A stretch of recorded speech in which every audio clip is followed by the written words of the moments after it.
Hey everybody, welcome back to another episode of Top Ends with Twins. This is Luke and Paul today, and we are going to be talking about game week 35 going into game week 36, looking at the fixtures. But the big question is though, Luke, how are things going for you? How's the FPL season looking?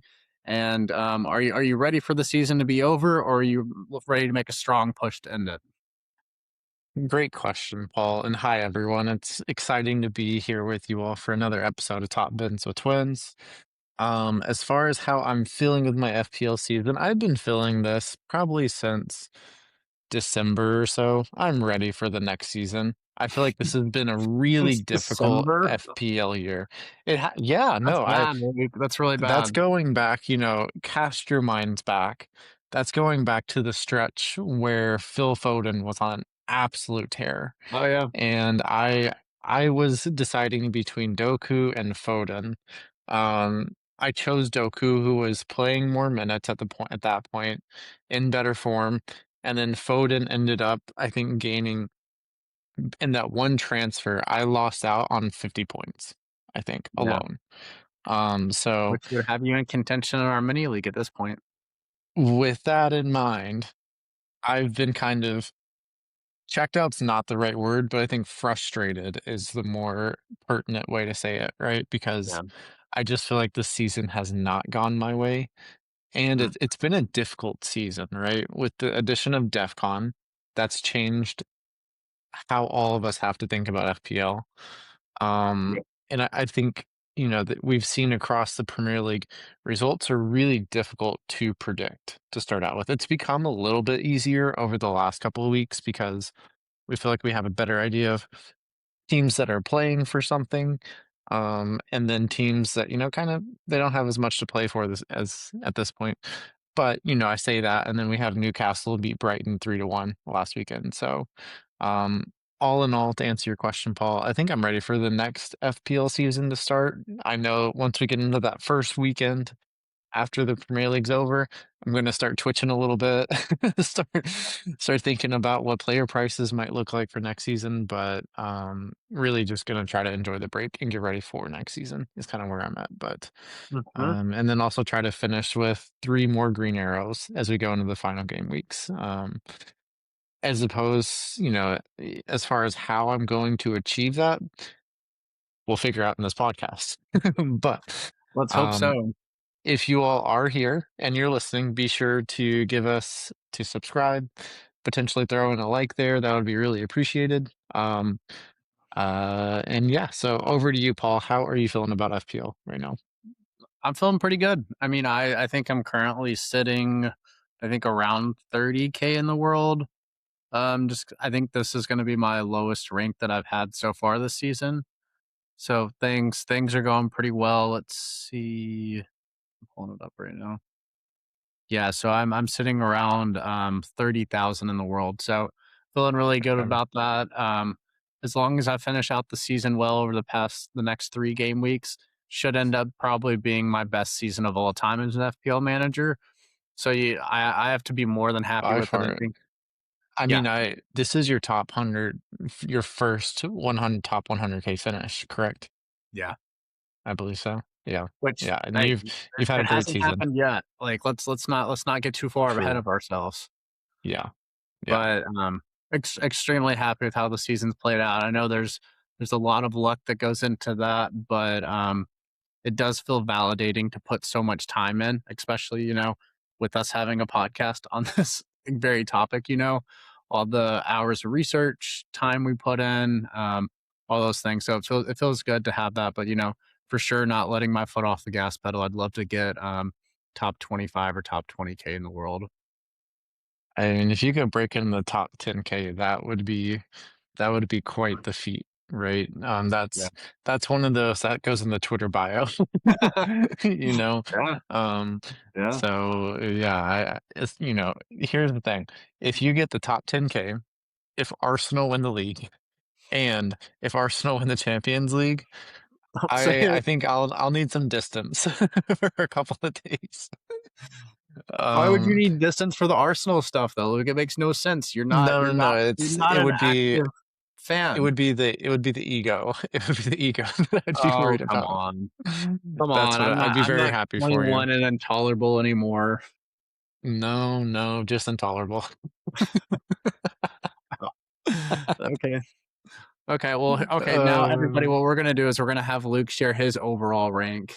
okay, my overall I asked for that one. Let me pull it up. My current rank is I believe it's in the 700,000s.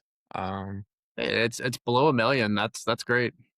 yeah, no, I'm having a good season over here. Like I said, it's been a lot of fun and I've enjoyed every second of it up to this point. So Yeah, I've never once heard you complain about it either. I'm currently sitting at 780K is where I'm sitting right now. That's 2 red arrows in a row back-to-back weeks. Not ideal for where I wanna be right now, but, we have 3 more weeks, 3 more chances to get green arrows, and, I can still catch you. That's true. That's true, you can. I don't think I'm gonna catch you. It's a pretty big Alright, gap at we're this point, gonna so, jump into it's really interesting here, Paul. I wanted to highlight this is a good segue for me to highlight this. I was looking at my team recently, and since game week 29, right, going back, what, 7 game weeks, mhm, I've had, out of those 7, I've had 6 red arrows. But the thing is, they haven't been really overly substantial reds. mhm, Um, I've really just kind of kept myself afloat, right? Like at 29, I was at 850K, right? And I'm at 780 right now. So that's a 70K difference over, 7 game weeks. And that's not really where I want to be at. So no, it's not. time to make those drastic changes. You um have 3 weeks, I mean, a lot can happen in I 3 weeks. do. Yeah, yeah. So you got my team pulled up here, so I'll go through it really quick. Mhm, Um, Ended up on 46 points this week. The really kind of important returns here. I gave my captaincy to Cherokee. He ended up getting the assist, so ends up with a 10 pointer. It definitely does not top Holland, who ends up with 7 points for the week, and captaincy that gives you an additional seven, so 14. I did have Pedro Porro on my bench in the first slot, so he slid in with Conta not making an appearance and not getting any minutes. Gibbs White, one of the weirder cameos that you will ever see, right? Because he doesn't show up yeah, in the four starting 11, and that was one of the weirder matches ever, too, right? For one, it was on our local time at 10 a.m. on a Monday, which never happens, and I think yeah. caught all of us out a little bit. Um, I know it's a bank holiday, but it's just one of those kind of random things. But here's the thing: Gibbs White gets the assist, but then almost immediately subbed out with the potential concussion, but also just the head injury that he suffered. So we wish him well. Hope he's okay. Appreciate him for those 3 points there, but it's potential. He could be coming out of the team this week. Yeah, Um, there were some really gnarly injuries this weekend in the Premier League, Luke. There was, Derry, mhm, that young winger playing for Chelsea, and then yeah, I do not recommend people, looking up the video because he gets knocked out cold. I think latest I heard, he seems to be doing pretty well, but there was Gibbs White too. Like, I mean, football can be a violent game, and that's just part of it. I mean, look yeah. at Donnarumma. Donnarumma got his whole face cut open, last season. You can still see the scar every time he's on screen. Yeah, it's pretty brutal. So, for both of them who sustained those injuries and also for Sanchez as well, who I think was injured a little bit. Hopefully they're all okay. We'll see if Gibbs White is able to play tomorrow in the Europa League whenever they face Aston Villa. The other question there, of course, when are we filming this? We're filming just after PSG versus Bayern. So Mhm. PSG has advanced to the Champions League final. They will be playing Arsenal. So they'll be facing Paul's Corruption. Gunners. It should be a good match. I mean, I'm very intrigued. We know how PSG are going to play, right? They're going to be very attacking on the front foot. I wonder if Arsenal will adopt the same mentality. right? Like how is Arteta going to set them up to start that match? So we'll keep an eye on that, and maybe even do an episode ahead of time to preview that if that's something you guys like to hear. So if you'd be That'd be fun. interested in that, let us know for from the listeners out there. Mhm. But overall, this is my team for the week. I was really disappointed with Brighton for one. And heck, I was pretty optimistic that was going to be a clean sheet. Maybe even, potentially him getting a goal or an assist out of it because he's been getting returns as of late. So that was a disappointing result. And then also Tavernier being on the pitch again, Krupi taking the penalty. That's twice. The penalty Twice. hopes are absolutely killed for Tavernier at this point. So that really decreases his value as an FPL option for me. So, Mhm. I have two gaping holes in my midfield right now, as far as how I see it. So, um, things need to be done there from what I'm thinking. Yep. But how about we go over to your team, Paul? For You Alright. talk about game week 35. Okay. So we can see my team for this week. I will say I was basically carried by Bournemouth defense, having a double clean sheet there. Hill on DEFCON and bonus points. He's been a great FPL asset to own for the second half of the season, I'd say. Maybe a little more, maybe Hmm. last three-fourths of the season I kind of mean, one of the perspective. best value picks of this entire year. Oh, absolutely. He's Yeah. been great. Gabriel with the clean sheet there. And then also you gotta I don't mind it, but the Holland return, I was kind of like, "Hey, Everton, what the fuck are you doing?" like, which That's it. It did come out of nowhere. that was one of the weirder goals of the season, just because it cuts from Everton celebrating to them rapidly trying to get back to Holland going through on goal and just being like, "What is happening?" Which Yeah. if you didn't have the chance to watch that Everton City game, if you're just a Premier League fan, or I can't imagine you're an Arsenal or City fan and you weren't actively checked into that. But if you weren't, go back and watch it. That was a Premier League classic at the moment. And then there is some dead weight in the team at the moment for me, I would say. With Tavernier, like Luke was saying, that's a really tough one. He has been really woeful. I mean, he's still producing like XG numbers. It looks like the production could be there, but he's just not performing and he's not on pens anymore. So he'll probably be coming out of the team pretty soon. Semenyo has hit a major slump in his time at City, which I think we were all kind of surprised how quickly he bedded in, not because of, his quality as a player or anything like that, but it just usually takes a little bit longer under Pep to get that system down. And so he's kind of hit a slump a little bit going into the second half of his beginning as a City player. And then I also bitched João Pedro, who scored a pretty ridiculous goal, killing the clean sheet there against That was a Nottingham beautiful Forest. goal. Yeah. But yeah, overall, I mean, pretty happy with the team. Probably will be making changes, of course, going into the double Well, game how week many 36. how many transfers do you have going into the next week? So I will have two transfers going into next week, which is kind of what I wanted. Okay.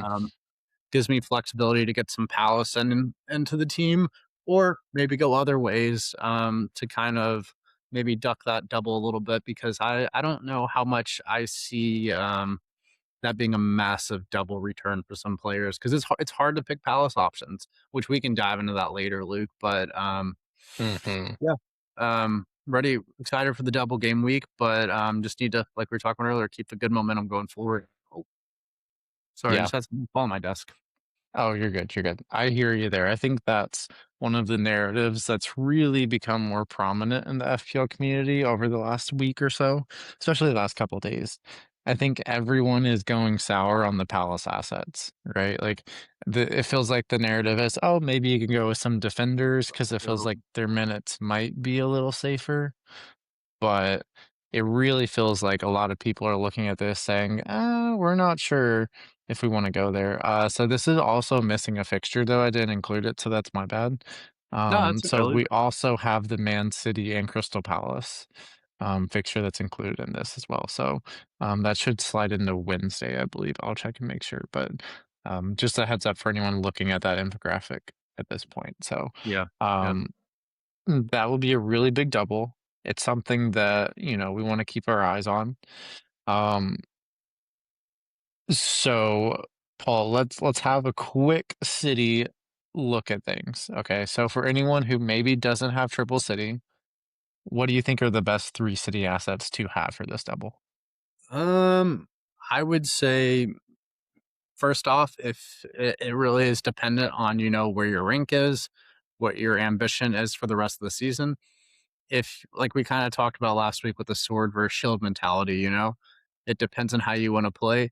But I would say even in both of those realms, you're probably looking at Holland, Turkey, and O'Reilly. Those seem to be the three most common assets that I think you'd want in your team at this point. The player's going to be turning most for them. I honestly can't even say I'd look elsewhere. I mean, maybe Doku. I mean, he had a really good performance there against Everton. I feel like that's a flash in a pan, though. How often is he going to be putting stuff top drawer with either foot? Mhm. I think that's in the less than marginal amount of times as we've seen in his career. I think he has 3 goals in the Premier League this season, 2 of them coming in that game. So Okay, I Paul, I want you personally to guess. I want you to guess. So, how many goals do you think Doku has in the Premier League? 3. He has four. How Okay. many do you think Foden has? 6. Seven. Yep. So that's the thing, right? Nico O'Reilly has five as a Yeah. defender. So it's one of those where Doku gets 2 goals. And we've talked about this. If he adds goals or assists to his game, Doku's going to Mm, be someone who will cause so many problems, right? Like absolutely. City are a different team if he continues to perform like that. But I Mhm. do have to tend to agree with you that It's just not consistent from enough. That's the from an big thing. FPL perspective, it is very risky, I think, to be going with Doku, right? He's one of those players you're not necessarily sure what you're gonna get day to day, right? So Yeah. just be careful if you go there. Maybe there is some upside. I mean, his ownership is very low. I think last I checked, it was sub 5%. Yeah. Easily could have changed at this point, but um, And Doku Luke, is I just think one of those players I'd be very careful about. yeah, and another thing too, I think to highlight, which I mean, we're gonna show the same graphic we did last time with kind of Arsenal and City's fixtures remaining. But I think if you're looking into Crystal Palace and City assets at this point, you really need to look at where their fixtures fall because both teams, both they're gonna have players rotated. There's just too many fixtures Hmm. in this period. Yeah, 'Cause, I mean, City play Brentford on Saturday, Palace on Wednesday, FA Cup on Saturday, Bournemouth on Tuesday, and then they only have 5 days until they play Villa on the last day. So, um, ton of fixture congestion. I mean, this is the time, City have to get points back. If Arsenal do anything on the weekend where they don't get all 3 points, they can still be in a good position. But I mean, they're going to be pushing. So yeah, I they definitely will be. just be careful with who you invest in. Yeah, yeah, and the thing about City too that we have to be mindful is that this weekend, if you look at their bench or on Monday when they played Everton, you had Marmoush on the bench, you have Foden on the bench, you have Reinders on the bench, Savinha's on the bench. All of those players are biting at the bit to get a chance to play, right? So Mhm. with City dropping points, maybe there's some changes that come into that starting 11. It seemed like Pep was pretty affixed on the team that he trusted, and he wanted to roll out week over week for the past couple of weeks. But we do know that once you go out of Pep Guardiola's favor, it is hard to find your way back in. So, Yeah. just something that we need to keep an eye on and see how that plays out over Yeah. time. So, yeah, but I would, second what you say. I think that Cherokee is a great pick. Holland's a great pick, and I think O'Reilly. So those three as a triple up are probably going to be the best ones in my mind. But then Mhm. again, there could be the odd game where, Gahey gets a goal and an assist against Crystal Palace. Like it's just one of those where on attacking set pieces, it seems like he is one of the players they're targeting and trying to get the ball to. Yeah. So if he gets an opportunity and converts it, he could be a really good pick, in my opinion. So it's just Mhm. gonna kind of be as it always is, the luck of the draw, right? Like how fortunate are we whenever Yeah. the ball gets rolled out there on the pitch. So so that'll probably cover it for City. Here's the thing. If you have your triple captain, I think using it on a City asset is the best play for the remainder of the season. That seems the smartest to me. And here's the thing: we also know that here it's this is a potential pathway, right? The over the weekend, what if City win, right? What if they beat Brentford? And then on Sunday, what if Arsenal drop points? I think that I think West Ham is a really difficult fixture for them, actually. I know Arsenal are the better team, but West Ham are desperate. They're playing at home. That's one of those matches that feels like it's going to be really tricky to me. So let's say from an FPL perspective, right? If that happens, and let's say they draw, they get a point out of it, then we're right back where we started before all this happened, right? Sure. And goal differential is the most important thing. So going into that Wednesday fixture against Crystal Palace, not only are they going to say we need to win this, they're going to say we're going to destroy Crystal Palace. So it's just one of those to keep an eye on. That I think Holland with the triple captain is by far the safest play. It's going to be the That's fair. smartest play, but if you feel inclined to go elsewhere, I would advise to put on a different City player, but Holland is, the recommended choice. Yeah, I agree with you, Luke. Holland does You didn't what? sound very enthusiastic about it.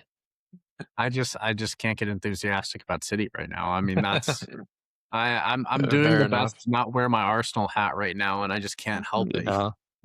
Yeah. I've I've been very tried to be very neutral, right, on these things, but I do think that if Arsenal go and get 3 points to West Ham, I think at that point, in my mind, they have the title, right?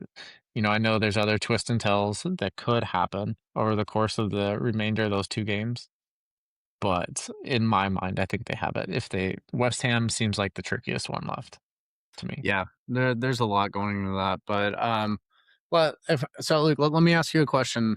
You brought up Arsenal. I'm not going to derail the podcast talking about these things. I would ask you though, if you're looking at the three remaining fixtures Arsenal have with West Ham, Burnley, and Crystal Palace, do you Mhm. think that you would invest in Arsenal at this point? I would wait one more week because, like I said, I think West Ham are a difficult fixture. I could turn out to be entirely wrong about this, but for the remaining fixtures, I would happily go there with Burnley and Crystal Palace away.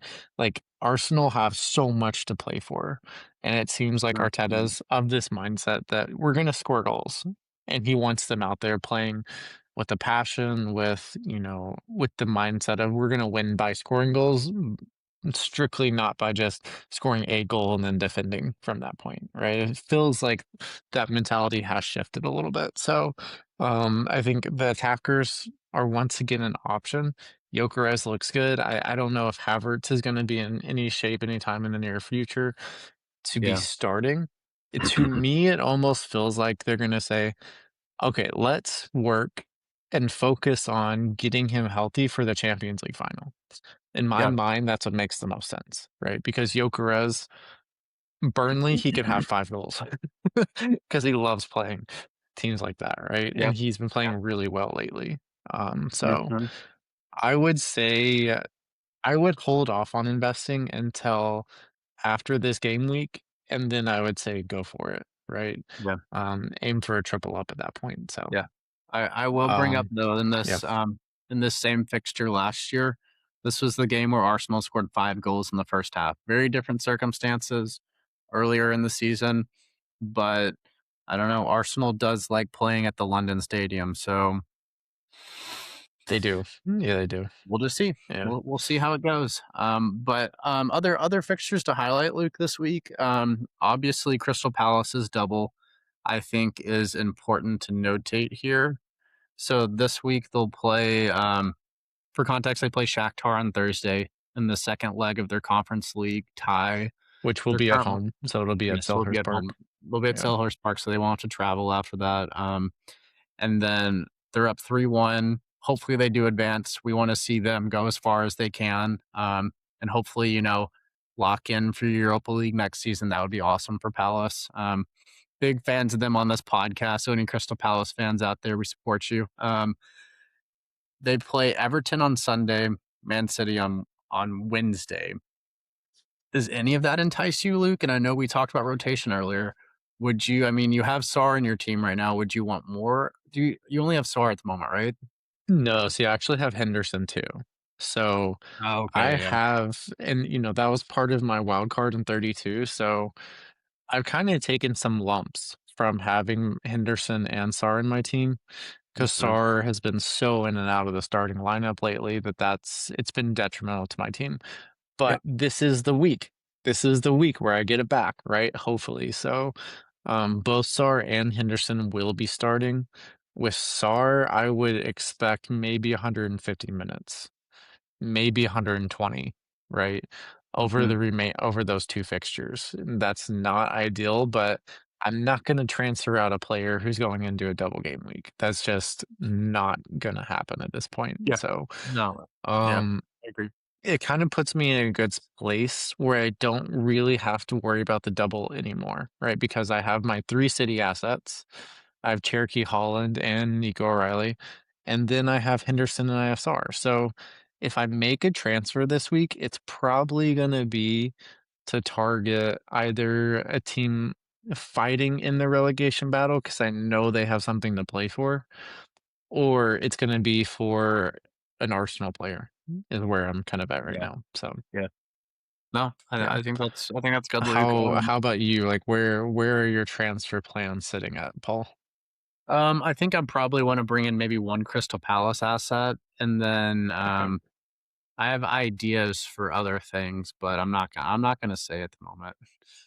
I'm not gonna give anything away about what I'm Well, thinking. okay, it's not Saka or Gyökeres.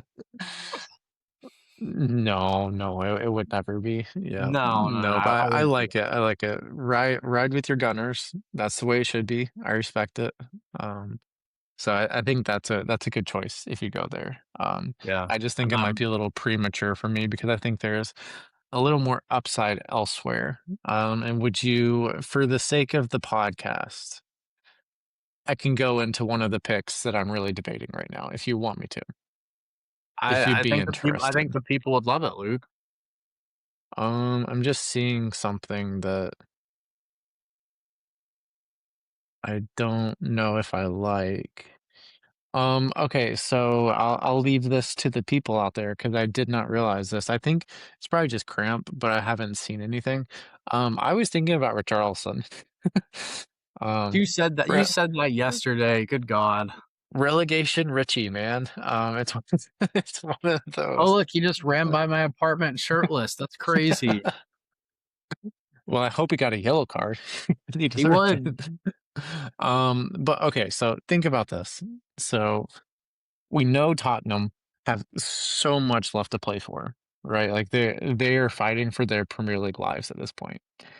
They have 3 fixtures left, and they're currently sitting outside of the relegation zone. So if they win the remaining 3 fixtures, they're not going down, which would be huge for them considering they were under the relegation zone for a stretch there. They Let's have Leeds at home on Monday, and that's a big fixture, right? Because Leeds are safe at this point. They're not going to go down. So I think we see Leeds being careful with some of their players, especially the ones going to the World Cup this summer. Maybe we see some rotation there, right? well, technically, Luke, And Leeds are not safe, actually. here's the thing, though. I mean, so they're above Crystal Palace in the table. Um, Who has the game in hand, though? right, right. But I mean, come on, like they're at 43 points. I would safely say so. Like we know at this point, the relegation battle is pretty much between Tottenham and West Ham. I think if you know if you get to 42 points, you're good. I would say you're fine for the rest of the season. Yeah, yeah. Um, The thing is, I though, think from the way I'm looking at, there'll be more urgency from Spurs side of things as opposed to Leeds. Just what I'm kind of how I'm seeing it right now. I'd So. say so. I'm just saying that mathematically, Newcastle can still go down. Yeah, technically they could. So no, West Ham would yeah, have yeah. for If West Ham went out, Spurs went out, Nottingham Forest went out. and Leeds get a couple points here and there. I mean, So I'm that not that was a saying that. I'm big. not targeting Newcastle at all. I'm just saying that they are technically still in the drop zone where it's possible, you know? Here's the thing: they would have been in big trouble if they would not have won last weekend, because they'd be Yeah. sitting on 42 points and they would be tied with Forest on points. And Newcastle's talking And about bringing Eddie Howe back. That is unbelievable to me. yeah, I don't get it. He's married to a system, that's for sure. Um, so yeah, the way I'm seeing it is that Tottenham have so much to play for, and I think there'll be more of a sense of urgency. So what I need to do is make sure that Richarlison is not seriously injured. Um, I feel like it was probably just cramp, and I feel like I was seeing stuff about that after the match, but Mhm. I can do that later. There are some thoughts that I've had too about maybe Mateta, potentially bringing in Mateta. I think it's really risky, but I probably It's won't go there. risky. But if you're chasing a really high upside pick that will be very lowly owned, then he's Well, interesting. look, I'll raise you one. Maybe Strand Larson over Maybe, Mateta. yeah. So wait, Hmm. I want to look at this. Let's see. So Mateta, let's see. In the past couple weeks, he had a 12-pointer against Newcastle when he scored 2 goals. Since then, he's had a 1-pointer, a 2-pointer, and a 1-pointer. Strand Larson, let's see, has about the same return. So the big thing there too with either of those assets, if you go for them, just know you're probably going to get 50 or 60 minutes max, and then you're going to see the other player come in. Hmm. So that's a massive roll of the dice. But I mean, hey, we know, like we said, like you said, Mateta, he scored 2 goals against Newcastle in that performance. So it could be a big gamble that pays off. Hmm. Yeah, we'll see what happens. I might not go there because I have a couple of midfielders that really need addressing at this point. So I'll just keep an eye on that and figure out where to go. The press conferences will be really important this week as we go into the deadline. They So will. They will. that'll help inform the decisions that I'm going to be Also, making. So go ahead. Luke, can we just talk about some of these other games this week, just on surface level? Like Liverpool Chelsea at 7:30 in the morning on Saturday is quite the choice from the Premier League. Like that's one of your premier fixtures of the season, just with like Hmm. the size of those clubs. And I mean, we're not going to be able to see Verts dog walk Chelsea to end the season there. Which, just kidding, we we'll be up. Yeah, here's the thing. We'll be up watching. There's no doubt about it. But it is an interesting time. Maybe the Premier League shifted the fixtures around because they're like, we just want to get this one out of the way. These teams haven't been very good this year, so let's get them on early and Put it then first. Get them out. Get them give out. what one give 'em, what 4 more games the rest of the day. Then people will just black it out and forget that even Yeah, happened. yeah. Because really at this point, I mean, Liverpool are pretty locked into Champions League. Let's see at the table they're sitting on 58 points. Bournemouth is 6 points behind them, so Liverpool get 3 points this week. They are locked in the Champions League for next Mhm. season. So, and I think Chelsea are pretty much out of the fight for Champions League unless they win. Yeah, So both do have a lot to play for. We'll see where this match goes, but I'm not optimistic that we get anything too crazy out of this fixture because both teams haven't just not. They've just been okay. Chelsea have been horrible, and Liverpool has just been steady state. I Nothing spectacular, but also not horrible. yeah, and, of those other games, Luke, that we're looking at on the schedule, is there anything that just stands out to you that you think the viewers should be, aware of? Any matches? I think, one other note that I've been thinking about lately that I think would be important to mention on the podcast. It was released this week by Manchester United and also kind of jointly with the Brazilian Federation that Mateus Cunha is going to be sitting out the rest of their fixtures, right? Kind of an injury management situation, but also Mm. we just want to prioritize him being healthy for the World Cup. I would not be surprised to see that happening with Bruno Fernandes over some time in the next 3 fixtures because he is integral to what Portugal are trying to do, and they have Champions League sorted, right? Like, the at this point, United really don't have anything on the line for the rest of the season, is they can't Yeah. lose their Champions League qualification. And Bruno Fernandes, like he needs to be healthy for the World Cup. So, if nothing else, I would expect to see, him being subbed earlier. I wouldn't expect 90 minutes from him. Um, if it was up to him, he'd probably be playing all 90 minutes. But I think there Yeah. will be conversations that will be had saying that he doesn't need to be playing the full 90. So we'll see what happens there. Keep an eye on that though. So I think that's an important note. As far as Mhm. other fixtures, I think Brighton versus Wolves is very intriguing to me too. Yep. Um, Brighton have a lot to play for. They could, you know, last week against Newcastle, that was a really big hit for them. It was. If they would have won, they'd be sitting on 53 points and sitting in sixth, right? 1 point ahead of Bournemouth. So that loss was pretty detrimental to them. So I expect for them to go out and really kind of step on Wolves' throat and make sure they get 3 points this weekend. Yeah. Yeah. I agree with you. Look, I have 3 Brighton assets, so, kinda I toeing the forgot line. that. Yeah. I We, forgot you did. Yeah.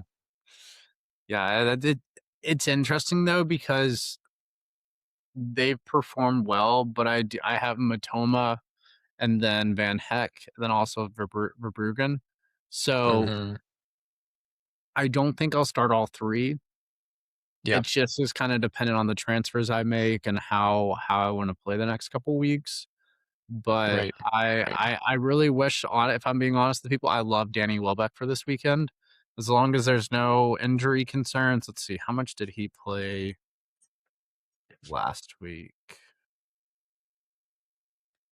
Sorry, I'm just looking at FootMob real quick. So if we look at their match against Newcastle, so Welbeck started and played 80 minutes and got an assist. Hopefully, I mean I'd say he probably won't start if he played 80 minutes in that past match. But Yeah. even with Welbeck subbing on, I think he could be a really good pick. Henselwood did score in that last match against Newcastle. He's been somebody that's been around a lot of chance creation, a lot of goals, a lot of Hmm. stuff with Brighton lately. So I like him. Matoma's somewhat back in better form. Hopefully he performs on the weekend. But yeah, no, I could see that Brighton fixture working out very well for them against Wolves. I think Uh, Pascal Gross is the one. He he's really good on DEFCON. He's a BPS monster because of the passes he completes, and he also hits DEFCON as well, right? Um, and he's in and around chances, and then there's even a possibility if Welbeck's not on the pitch, maybe Gross is the one that takes pens. I don't know exactly. It's kind of a shot in the dark there, but he might be the one on pens if Welbeck is not on the pitch. So just something to keep in mind. I think he's a very intriguing pick to me. So yeah, keep that on your radar there, everyone. Yeah, and then I think Aston Villa is an interesting pick this week. I would really fear rotation though, because they have that Europa League semifinal when they're playing against Nottingham Forest. It is at Villa Park, so they potentially have a leg up by hosting, but they are down 1-0 on aggregate. So there's some work to be done. And let's say they draw, we're going into extra time, and we're adding on another 30 minutes in the legs and stuff. So it could, Sunday could come around very quickly for Villa. I feel yeah, like if yeah. it's a long Thursday for them. So potentially we could see some rotation there that would be very bad for us FPL managers. So Yeah, just keep that in and the back of your mind if you're thinking of making an Aston Villa transfer. yeah, and Luke, you're right too. I mean, if they win this match, they're going to be into the European final, where they have a really good chance of getting that automatic qualification, anyways. So you could see that there's going to Mhm. be a lot, maybe a pretty drastic drop off in the rest of the Premier League fixtures if they somehow beat Forest. Or you could see the opposite effect. If they lose, and they really have to push and make sure they still get that last spot 'cause it would mean a lot to them to secure that Champions League spot. Yeah, I'm not exactly sure what the exact technicality is, but I've seen from multiple sources that so if Aston Villa finish fifth in the table, right? They finish fifth in the Premier League table, the team in sixth then gets Champions League qualification as well, right? I don't know why Villa coming in fourth or fifth makes a difference, but if they get fifth, then that qualification feeds down to the team below them. So Hmm, just keep that in mind there because that's very important, and it gives other teams an extra incentive to push to be in Europe because the financial gain from just qualifying for Champions League as opposed to Europa League is a massive difference for these clubs. And yeah, for a club like Bournemouth or Brighton, that would make a huge difference in their operating budget for the next couple of years. So yeah, just absolutely. keep that in mind as we look at that. But I think that's probably going to bring us to the end of this podcast today. Paul, do you have any final thoughts for our listeners out there? Enjoy the last 3 weekends of FPL, and this title race. I mean, we really don't get it that often, or we haven't seen it over a lot over the past, 3, 4 years, where it's been going down to this extreme of the season, and obviously, it's pretty nervy if you're on, certain sides of the title race, and it just bounces back and forth constantly, but it still is great cinema, it's a great drama, it's just an Yep, enjoyable it time to is. be a Premier League fan. We have things happening at the bottom table, at the top, Champions League spots, a team in the Champions League final. So just enjoy it. Yeah, yeah, I think that's great advice, Paul. As me being the neutral that I am, it's been a fascinating title race. At the end of the day, being that you're an Arsenal fan, I think there is definitely a part of me that's rooting for Arsenal to get that title, but I can't make it easy on you. So, Yeah, um, God forbid, make yeah, me yeah. grovel for everything. With that, though, I think that's going to bring us to the end of this podcast. If you guys are still here, still listening, still enjoying the pod, be sure to hit subscribe, leave us a like. It's been a lot of fun to talk with you all this week, and good luck in Game Week 36, everyone. Thanks for joining today. See you guys.